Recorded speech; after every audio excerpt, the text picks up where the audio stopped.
Name Priyadarshini from Nagercoil. நான் nursing முடிச்சிருக்கேன். After மேரேஜ்க்கு அப்புறம் எனக்கு பெருசா ஒர்க்கும் வெளியில போ முடியல. என் பேபி இருக்கனால. ஸோ எனக்கு ஒரு 3 இயர்ஸ் கிட்ட கேப் ஆயிடுச்சு. அப்புறம் பார்த்தீங்கன்னா, எனக்கு ஏதாவது ஒர்க் ஃப்ரம் ஹோமா வேணும் அப்படின்னு சொல்லி நெறைய ட்ரை பண்ணேன். எல்லாமே ஃபேக்கா தான் இருந்தது. அமௌண்ட் பே பண்ண சொல்லி அப்படி இப்படின்ட்டு ஃபேக்கா தான் இருந்தது நெறைய. ட்ரஸ்டபுளா எதுவும் கிடைக்கல. அப்புறம் தான் எனக்கு ரீசெண்டா என் கசின் மூலமா டைக்கூன் டேலண்ட் டீம்ல வந்து சத்யா நம்பர் கிடைச்சது. ஸோ அவங்க மூலமா எனக்கு என்னோட என்னோட ஸ்கில்ஸ்க்கு ஏற்ற மாதிரி என்னோட டீட்டெயில்ஸ்லாம் கேட்டாங்க. என் படிப்பும் எல்லாமே கேட்டாங்க. கேட்டால் அதுக்கேற்ற மாதிரி ஒர்க் எடுத்து கொடுத்தாங்க. எனக்கு இந்த ஆப்பர்ச்சுனிட்டி கொடுத்த டைக்கூன் டேலண்ட் டீமுக்கு ரொம்பவே ரொம்ப தேங்க்ஸ். அதுக்கப்புறம் எனக்கு இந்த மாதிரி கிடைச்சனால என்னோட பர்சனலாக என்னோட பேக்கெட் மணி எல்லாமே நான் பார்த்துக்கிறேன்.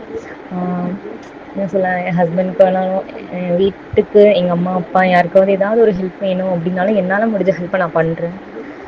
So thank you so much tycoon talent.